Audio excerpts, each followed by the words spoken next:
रायगढ़ राज्य में एक बहुत ही शौर्यवान राजा थे। उनकी एक बेटी थी मैथिली। वो बचपन से ही बहुत लाड़ प्यार में पली बढ़ी थी, इसलिए बहुत घमंडी हो गई थी। वो किसी भी गरीब की इज्जत नहीं करती थी।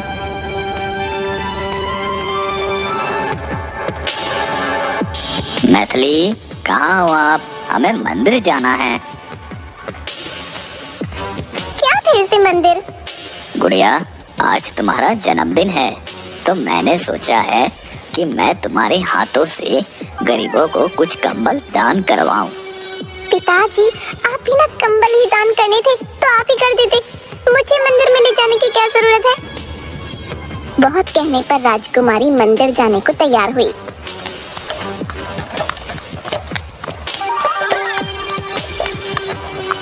पर मंदिर में राजकुमारी सबको कंबल फेंक कर देती है।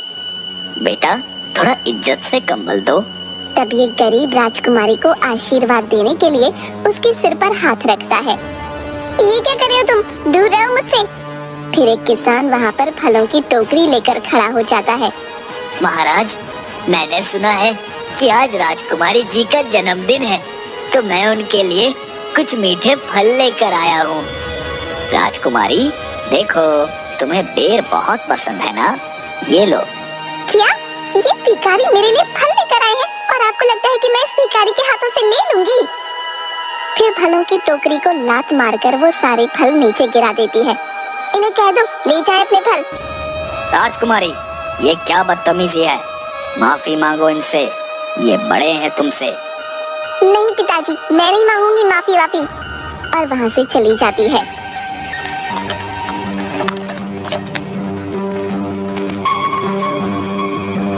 राज्य में लोग आपस में बात करते हुए, अरे देखा, आज राजा की बेटी कितने घमंड के साथ सबसे पेश आ रही थी।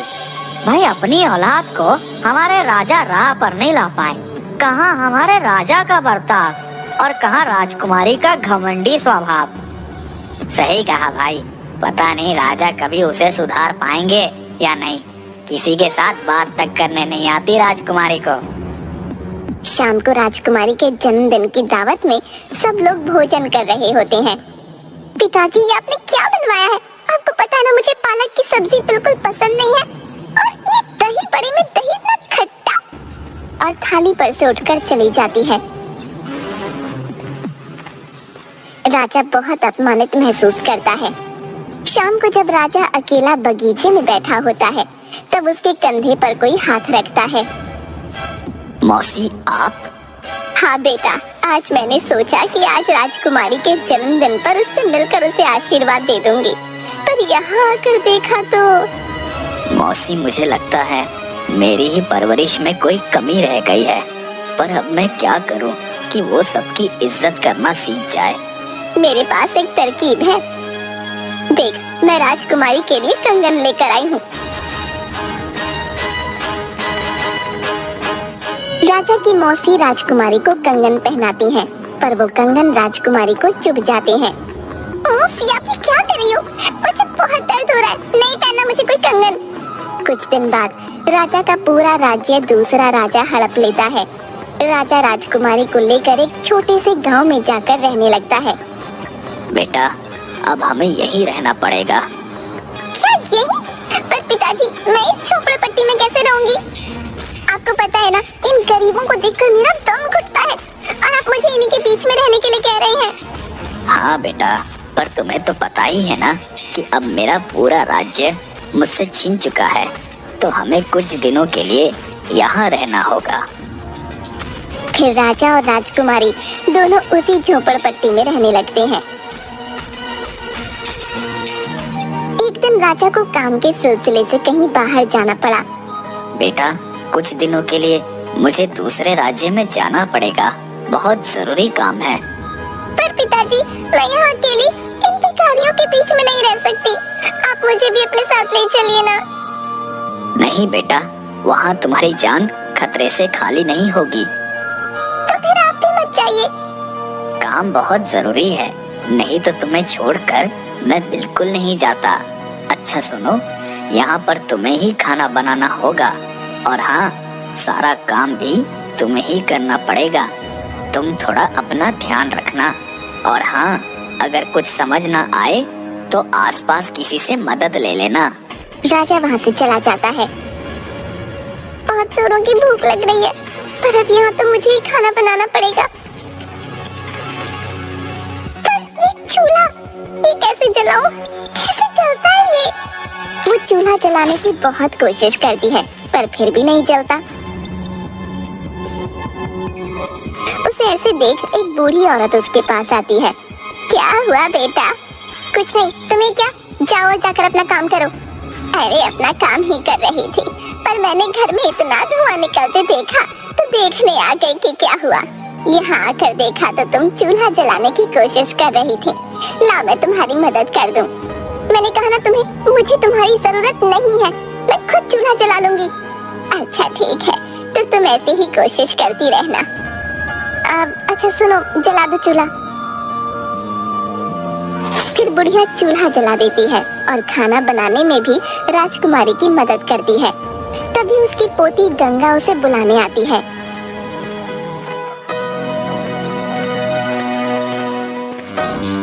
अरे तुम कितनी सुंदर हो दादी, ये राजकुमारी है ना? राजकुमारी के बालों को हाथ लगाकर, तुम्हारे बाल कितने सुंदर है। दूर रहो मुझसे। अच्छा बेटा मैं चलती हूँ, रात बहुत हो गई है। गंगा तो यही राजकुमारी जी के पास रुक जा और उनकी मदद करना, ठीक है? नहीं, मुझे किसी की जरूरत नहीं है, जाओ तुम यहाँ से। अरे पर यहाँ रात में कभी कभी जंगली जानवर घर में घुस आते हैं। बेटा तुम अकेली हो, तुम्हारे पिता ने मुझे तुम्हारा ध्यान रखने के लिए कहा था, तो इसे यहीं पर रुक जाने दो। ठीक है, पर तुम मुझसे दूर रहना, समझी? रात को गंगा राजकुमारी के साथ रुक जाती है, पर राजकुमारी गंगा से परेशान हो जाती है।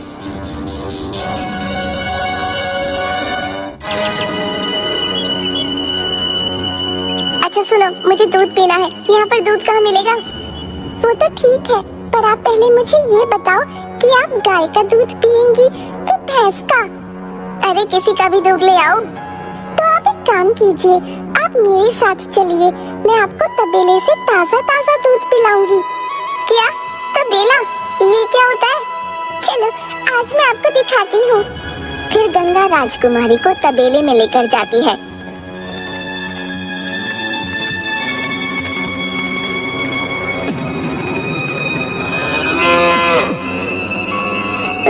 अरे ये तुम मुझे कौन सी जगह पर ले आई हो? यहाँ कितनी बदबू आ रही है। अरे राजकुमारी जी, ये तबेला है, यहाँ पर ऐसी ही बदबू आती है, पर हमें तो इस बदबू की आदत है। और ये देखिए, वो काका दूध निकाल रहे हैं।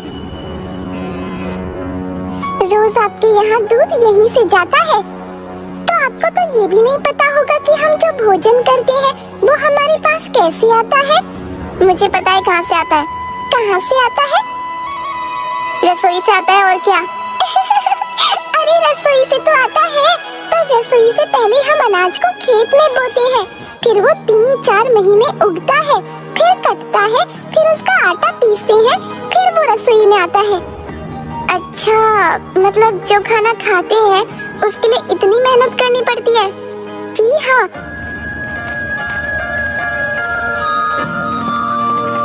वो देखिए,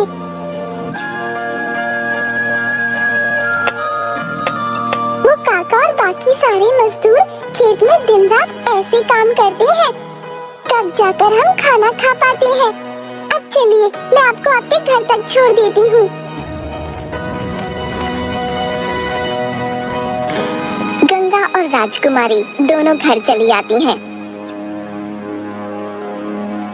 कुछ दिनों बाद राजकुमारी के पास भोजन खत्म हो जाता है। अरे अब तो घर में थोड़ा सा भी राशन नहीं बचा। एक काम करती हूँ, पास की राशन की दुकान से कुछ सामान ले आती हूँ।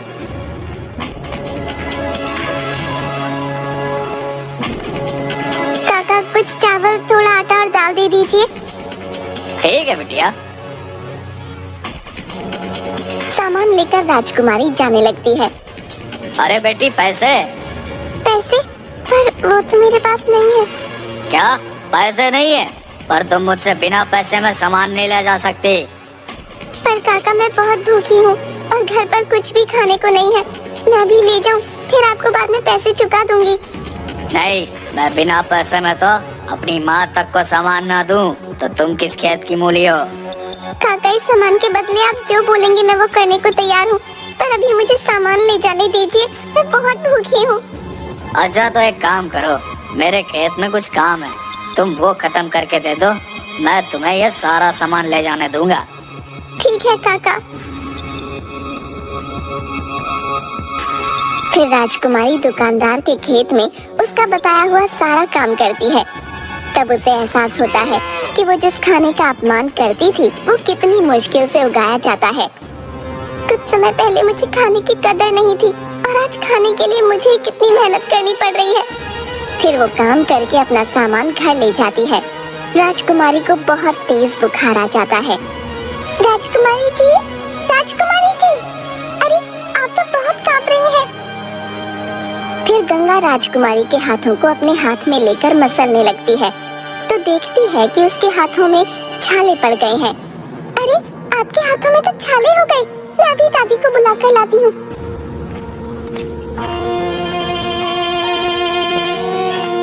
दादी, दादी! राजकुमारी जी को बहुत तेज बुखार हो गया है, उनके हाथ पैरों में भी छाले पड़ गए हैं। आप चलो उनके हाथ पैरों पर आपका बनाया मरहम लगा दो। फिर बूढ़ी औरत राजकुमारी के हाथ पैरों में मरहम लगाती है और गांव के कुछ लोग वैद्य को बुलाकर लाते हैं। वो राजकुमारी की सेवा करते हैं।